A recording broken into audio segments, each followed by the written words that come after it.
तो चलिए स्टूडेंट्स, आज हम देखेंगे अपने मल्टीमीडिया सिस्टम में एनिमेशंस के जो 12 कॉन्सेप्ट्स होते हैं, जो सारा एनिमेशन उसी बेस पर जो चलता है। तो हम आज वो देखने वाले हैं कि किस तरह वो एनिमेशन रन होते हैं या चलते हैं।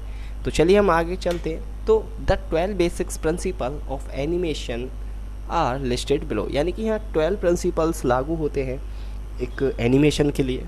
तो पहला है स्क्वैश एंड स्ट्रेच, यानी कि this action give the illusion of weight and volume to character as it move. Example and bouncing ball, जैसे कि मान के चलिए पहला लॉ ये लगता है कि कोई बॉल है आपको और वो ज़मीन पर गिरनी है, तो वो गिर के तुरंत नहीं रुक जाती है, वो एक स्मूथली टप्पा खाती हुई एक स्मूथ वे में चलती है। तो पहला ये होता है। एंड सेकंड इज दैट के एंटिसिपेशन, ठीक है। एंटिसिपेशन किसी चीज़ को एक लंबा जंपिंग कैरेक्टर होता है कि क्या करता है, बंदा एकदम जंपिंग करता है, ऐसा तो है नहीं एकदम उड़ गया बॉल की तरह। वो क्या करता है, स्ट्रेच होता है। जब टप एकदम बंदा कोई कूदता है, कोई कैरेक्टर फिर उठता है तो स्ट्रेच होता है। तो ठीक है, सेकंड है एंटिसिपेशन, थर्ड है स्टेजिंग। तो अभी हम क्या कर रहे हैं, जस्ट आपको एक इमेज के थ्रू दिखा रहा हूँ मैं। तो अभी मैं आपके सामने जब आपके 12 प्रिंसिपल्स यहाँ शो करूँगा तो मैं आपको एक वीडियो दिखाऊँगा। तो आपको साइलेंटली वो वीडियो पूरी प्रॉपर देखनी है कि एनिमेशन में 12 प्रिंसिपल्स किस तरह रूल रेगुलेशन में चलते हैं। एंड फाइनल में आपको उनका ही एक आंसर असाइनमेंट क्वेश्चंस में देना है, ठीक है। तो ये हो गया स्टेइंग, ठीक है। उसके बाद stand ahead and pose to pose animation, यानी कि जैसे ये पोज टू पोज चल रहा है, फ्रेम बाई फ्रेम एनिमेशन। उसके बाद follow through and overlapping action, ठीक है। Follow through when the main body of the character stop all other parts continue, यानी कि जैसे सुपरमैन की तरह आया फिर एकदम स्मूथली गया, खड़ा हुआ वगैरह वगैरह। उसके बाद स्लो आउट एंड स्लो इन, यानी कि बॉल देखो एकदम तेज़ी से आई, स्लो स्लो टप्पा खा के वो आराम से रुक रही है। उसके बाद आर्क्स, यानी कि किस तरह वो मूवमेंट में चल रहा है। All actions with the few expectation, ये आप वीडियो में देखोगे कि किस तरह ये चीज़ चलती है। उसके बाद सेकेंडरी एक्शन, ठीक है। थर्ड टाइमिंग होता है। और 10th हो जाए एग्रेशन, शोल्ड ड्राइंग 11वां। उसके बाद एपेप, ठीक है। तो ये सारे आपके प्रिंसिपल्स होते हैं, 12 प्रिंसिपल्स। तो अभी हम इनको एक वीडियो के थ्रू देखने जा रहे हैं। तो प्लीज़ आप लोग साइलेंटली उस चीज़ को देखिएगा एंड जस्टिफाई कीजिएगा अपने क्वेश्चंस, ठीक है। तो चलिए हम वीडियो स्टार्ट करते हैं। आपकी स्टूडेंट्स जो 12 प्रिंसिपल्स होते हैं किस तरह चलते हैं। Hey guys, so I decided to make a video series dedicated to the 12 principles of animation and stretch. This is the principle that animated objects will get longer or flatter to emphasize their speed, momentum, weight, and mass. Here's a bouncing ball that has squash and stretch. And here is one without squash and stretch. See the difference? The amount that an object squashes and stretches says something about its mass.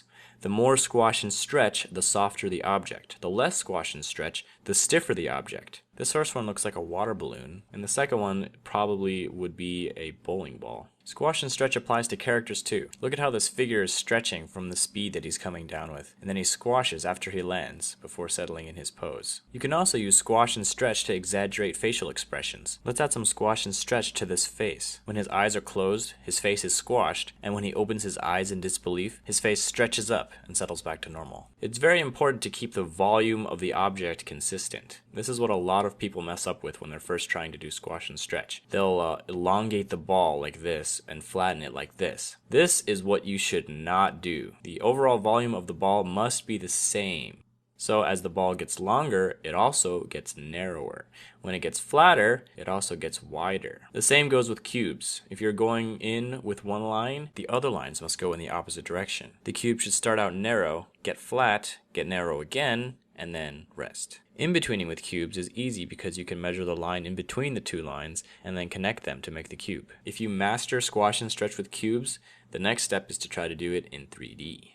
Another important note is that the ball does not have to be stretching the entire time that it's falling. When it's just starting to fall, it should have its normal shape for the most part. And then when it's just about to hit the bottom, that's when it has the most stretch. So do not overdo squash and stretch in this sense. Alright, the second principle of animation is called anticipation. This is when a character prepares for an action to give the audience a clue as to what is happening next, as well as to make the action appear more realistic. One example is when a character is about to jump. Before leaping into the air, he has to prepare for the action by crouching down to build energy. It's like a spring that coils up before releasing. Look at this character jumping without any anticipation. It looks very unrealistic because the energy to jump comes out of nowhere. Here's another example, a punch. To add power to the punch and communicate to the viewers that he is about to punch, he reaches his arm back and then punches. By contrast, having no anticipation results in a very weak punch.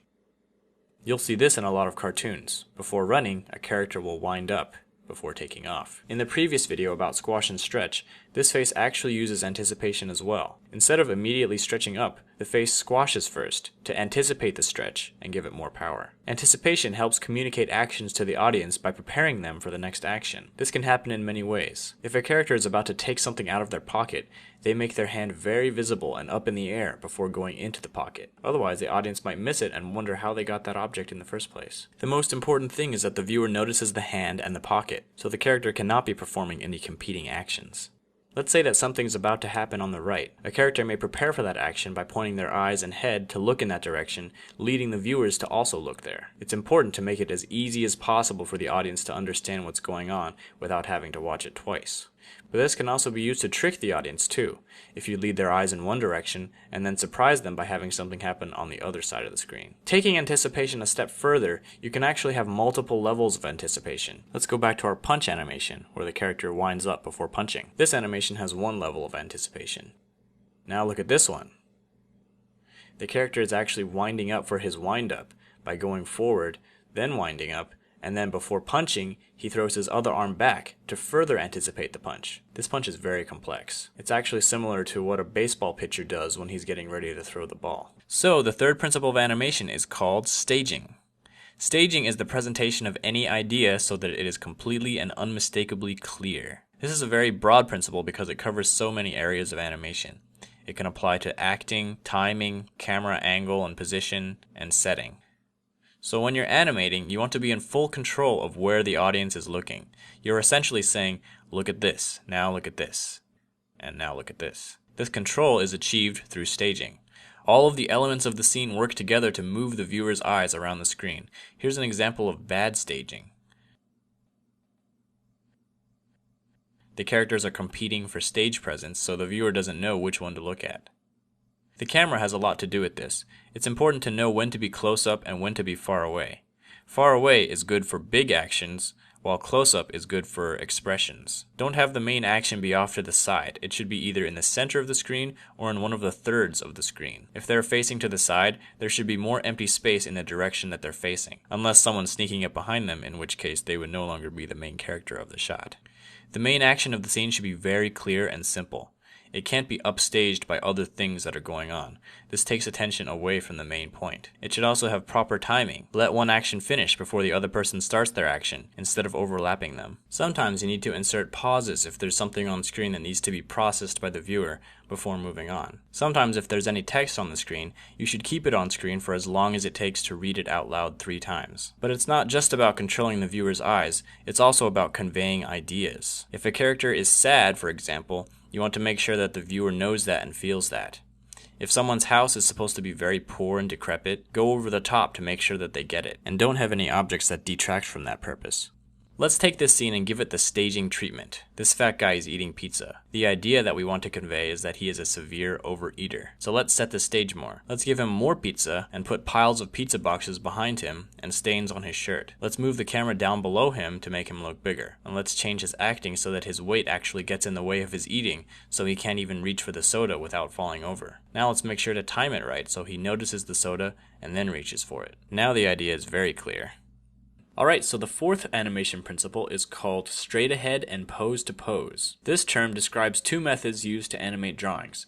The first method, straight ahead, is where you draw the first drawing, and then you draw the second drawing, and then the third drawing, and so on. It's basically animating as you go. The second method, pose to pose, is where you draw the beginning and end of each main pose and go back later to fill in the drawings in between. So there are benefits to both methods. Pose to pose is generally better for most actions because it gives you the most control. You have a good idea of what the action is going to look like very early in the process. So instead of worrying if the character is going to end up in the right place, you decide where they end up from the beginning and work backwards. Also, using straight ahead animation can lead to the character changing size or being on a different level from beginning to end.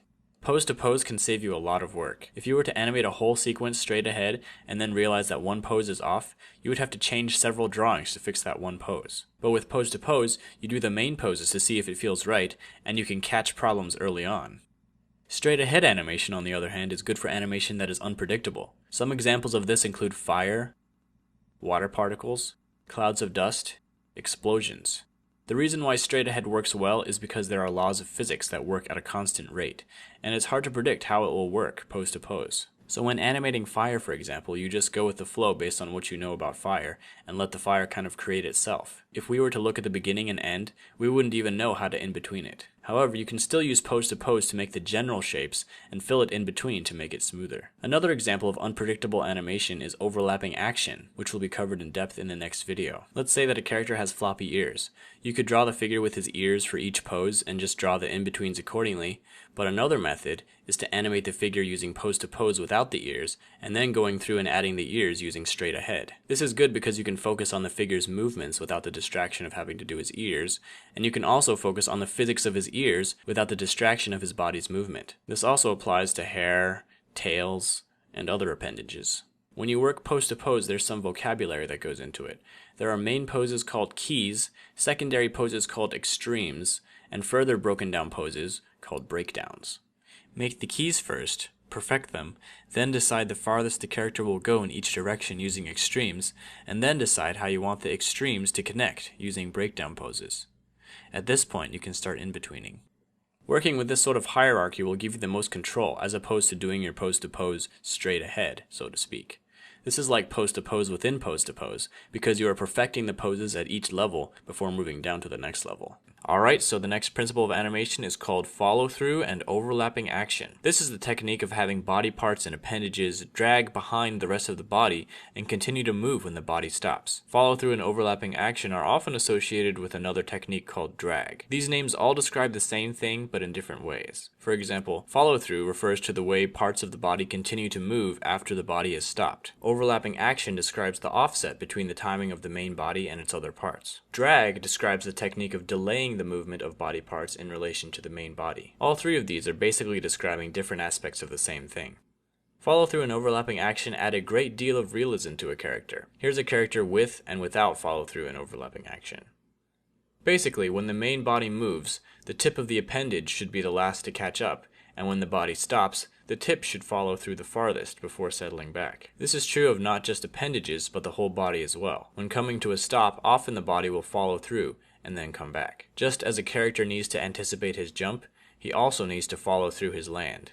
Sometimes the extra skin on a character can be treated as a separate entity with drag and follow through. Similar to squash and stretch, the amount of drag that you give something says something about its mass. The first one is like a TV antenna, while the second one is like a feather. It's usually easier to add the appendages after the animation of the main body is finished. When adding hair, for example, use the previous frame as an indicator of where the hair should be stretched towards. Since it has drag, it should be dragging from where it was in the last frame. In addition, make sure to let the hair follow through when the body comes to a stop. Arms are a good place to insert follow-through and overlapping action. Have the elbows lead the arm's actions. The elbow comes first, followed by the forearm, and then the hand. This is true even when walking. The forearms drag slightly behind the elbows, and the hands drag slightly behind the forearms. Overlapping action helps to break up an animation to make it more interesting. If we offset the movement of the arms and legs, the animation appears more graceful. If a character is standing up from the ground, we could offset the top half from the bottom half to make it look less easy and more realistic. Alright, so the next principle is called slow in and slow out. This principle refers to the way pretty much all movement starts slowly, builds speed, and finishes slowly. This is one of the most important principles to achieving lifelike motion. Without slow in and slow out, Things feel mechanical. That's because robots are one of the only things that actually move their parts at a constant speed. To use this principle in 2D animation, you take your extreme poses, draw a single in-between, and then draw in between those, then only in between the drawings closest to the extremes until you're satisfied with the amount of slow in and slow out. With 3D animation and motion graphics, adding slow in and slow out is a matter of changing the motion curves from linear to spline by adjusting the Bezier handles. As time progresses, the object starts slow, gets fast, and ends slowly. Use it wisely. For example, you wouldn't add a slow out to a bouncing ball as it's colliding with the ground, but you would add it as it's bouncing back up. You wouldn't add it to a bullet coming out of a gun, but you would add it as the gun comes up due to whiplash. Using this principle can allow you to only have to draw one in-between if the motion is quick enough. Draw one in-between and then add another frame on either end with the drawing slightly skewed in the correct direction, and then it's done. Sometimes you don't even have to add the one in-between. This kind of motion can be achieved in 3D with very extreme curves. Many people starting out with animation get impatient and draw the next frame very far away from the beginning. It's very unrealistic for a character to go from completely still to super fast, so adding a few drawings to ease into it will fix the problem. A good way to fix a choppy animation is to analyze the space between the drawings. They should be evenly spaced, with drawings closer together at the beginning of the action and at the end of the action, and drawings farther apart in the middle. Alright, the 7th principle of animation is called arcs. So very few organisms are capable of movements that have a mechanical in and out or up and down precision. Most living creatures will move in a circular path, otherwise known as an arc. So let's say that we were given these key poses and were told to fill in the poses in between. Simply taking the midway point between the poses will not work, because this looks way too mechanical. The ball needs to follow an arc. Of course, we also need to consider the slow in and out caused by gravity. When doing this in 3D and motion graphics, we can achieve this effect by keeping the movement in the x-axis constant, but giving the movement in the y-axis a slow in and slow out. This will give the ball its arc. Now let's look at this head turn. Right now it looks pretty dull and straight, but if we add an arc to it, it gives it a little bit more character. Forgetting about arcs can lead to some obvious mistakes. For example, we may in-between this movement by calculating the midpoint like this and cause the shape of the object to shrink. If we were to draw a simple arc as reference, then this movement would be a lot easier and more realistic. Arcs can be added to almost any figure movement. This guy is landing on the ground. Let's have his body settle in an arc. This guy is reacting with shock. Let's have his body and arms follow an arc. This guy is taking a step. Have his body move down and up in an arc before he even takes his next step. This guy is kicking. Have his leg and body follow through in an arc. When movements are very fast, you can add arcs in the form of a smear. Take the beginning and end pose and draw an arc in between and fill it in the same color as the object, maybe slightly transparent or fragmented towards the end of the action. Okay, the next principle is called secondary action. This principle is often associated with overlapping action, although according to Frank and Ollie, it means something very different. Secondary action describes gestures that support the main action to add more dimension to the character animation. For example, a character may be walking angrily. The primary action is the legs, and the secondary action is everything else. The arms swinging, the head bobbing, and the facial movements. Let's say a character is about to knock on a door. The secondary action of the other hand will communicate what kind of door knocking this is. If it's a fist, it makes him look angry. If it's dainty, it gives him a graceful, happy vibe. If it's tucked close while the head looks back and forth before knocking, it communicates that he doesn't want to be discovered. This guy is picking up a box. We can give him more personality by having him rub his hands together and twiddle them in the air while getting ready to pick it up. It's important not to let the secondary action dominate the primary action. If a figure has a sad expression that should be seen, and we are adding a secondary action of wiping away a tear, the hand shouldn't cover the face. On the other hand, don't let it go unnoticed. People might not even notice that there's a tear there unless you give it its own time. This is why the principle of staging is very important in secondary action. So let's take this simple bite animation and give it some secondary action. First, let's make him lick his lips to show that he's hungry. Next, let's make him close his eyes and have his eyebrows go up, showing that he likes it. Last, let's make him shake his head because he cannot believe how good it tastes. The primary action is the bite, but all the secondary actions add more dimension to the bite. So the next principle is called timing. This principle states that the personality and nature of an animation is greatly affected by the number of frames inserted between each main action. Basically, if you have many drawings that are very close together in between the two main poses, the action will be very slow. If you have very few drawings set far apart from each other, the action will be very fast. Less drawings means fast, more drawings means slow. One simple action can have 10 different meanings depending on how many frames you give it. This man is leaning from one shoulder to the other. With no in-betweens, it looks like his head is being hit by a tremendous force, nearly snapping off his neck. With one in-between, his head has been hit by a rolling pin or some other object. With two in-betweens, he has a muscle twitch. With three in-betweens, he's dodging the rolling pin or the other object. With four, he's saying, "Move it, get out of here." With five, he's more friendly, saying, "Over here, come on, hurry." With six, he sees a good-looking girl or the sports car he always wanted. With seven, he's trying to get a better look at something. With eight, he's searching for the peanut butter on the kitchen shelf. With 9, he is appraising something very thoughtfully. And with 10 in-betweens, he is stretching a sore muscle. The standard frame rate for movies is 24 frames per second. If one drawing is made for each frame, 24 drawings per second, that is called drawing on ones. If one drawing is made for every 2 frames, that's called drawing on twos, and every 3 drawings is threes, and so on. It's actually very common to draw on twos rather than ones for a few reasons. First, it cuts the amount of work in half. Second, it actually makes slow actions look smoother than if you were to draw every frame, because the precision needed to draw in between 2 very close drawings can lead to the animation looking jittery.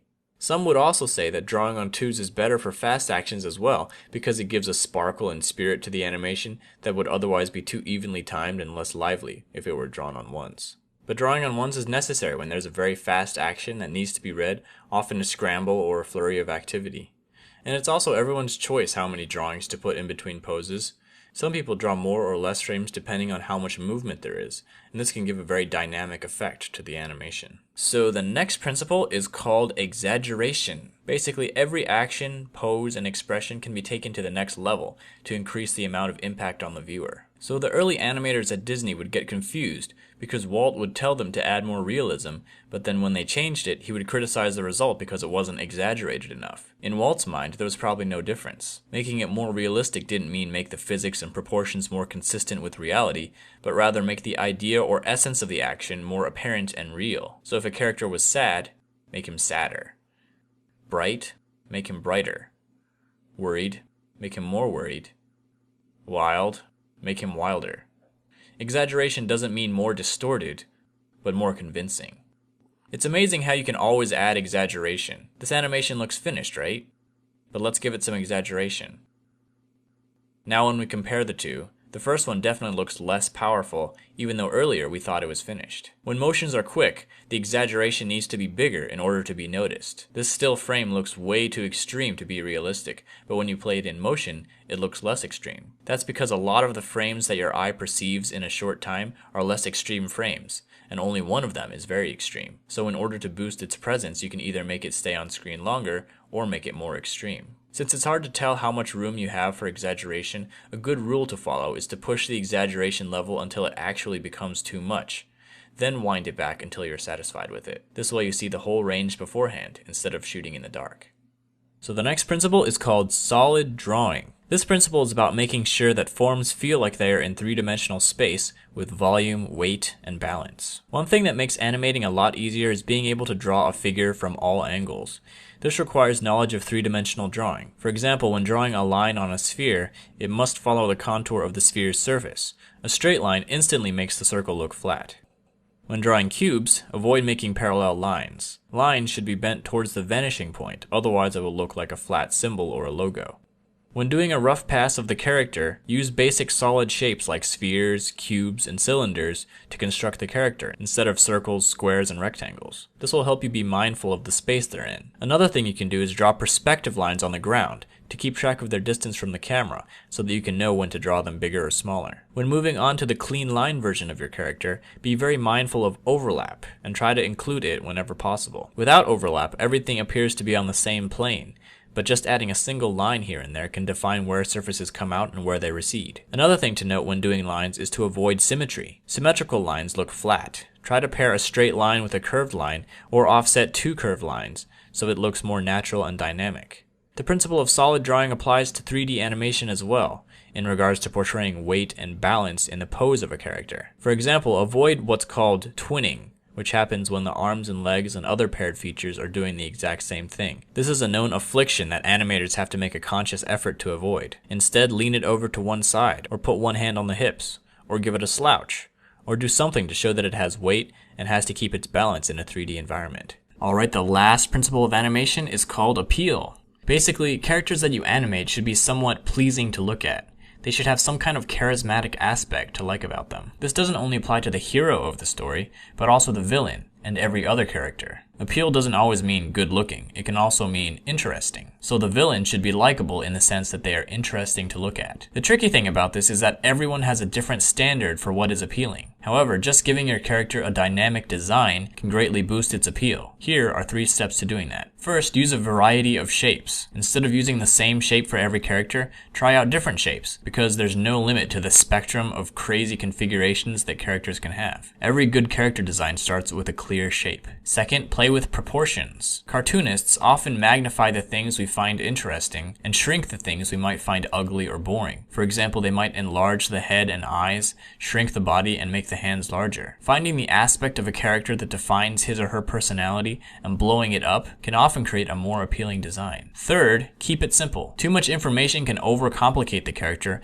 and also make it harder and more restraining to animate. This is the difference between drawing for illustration and drawing for animation. With animated characters, you have to pick and choose what details to keep because you're going to be drawing those details hundreds of times. So let's give some characters an appeal makeover. This king has a generic shape and not much personality. Let's make him more like an egg. Now his appeal comes from looking proud, powerful, and petite. This robot mercenary has too many details to see any personality. Let's pick a few details and emphasize them, remove the rest, and change his shape. Now he has a mysterious appeal to him. This fisherman looks pretty average. Let's adjust his proportions to emphasize his lankiness and make that his point of appeal. So that's all I've got for appeal, and that brings us to the end of our 12-part series. So I thank you. Hope students आपने video पूरी देख ली होगी, तो कोई दिक्कत नहीं होगी। और ये आपके असाइनमेंट क्वेश्चंस है जो कि आपको आपकी वीडियो और पूरी पीपीटी में ही मिल जाने वाले हैं। तो ये जो आपने वीडियो देखी है, ये टोटल 12 प्रिंसिपल्स होते हैं और उसमें आपको एक तरह से दिखाया भी गया है, मैंने शो भी कर दिया है कि किस तरह से एनिमेशन की फ्लेक्सिबिलिटी होती है, क्या टाइमिंग होती है, क्या सब कुछ होता है एक एनिमेशन के थ्रू। तो आई होप आपको इन असाइनमेंट्स में करने में कोई प्रॉब्लम नहीं होगी। तो फर्स्ट इज़ आपका क्वेश्चन है 12 प्रिंसिपल्स ऑफ एनिमेशन क्या होते हैं, what is square and stretch animation and what is anticipation animation. चलिए स्टूडेंट्स, हम मिलते हैं अपनी क्लास में, नेक्स्ट क्लास में। तब तक के लिए bye bye and thank you students.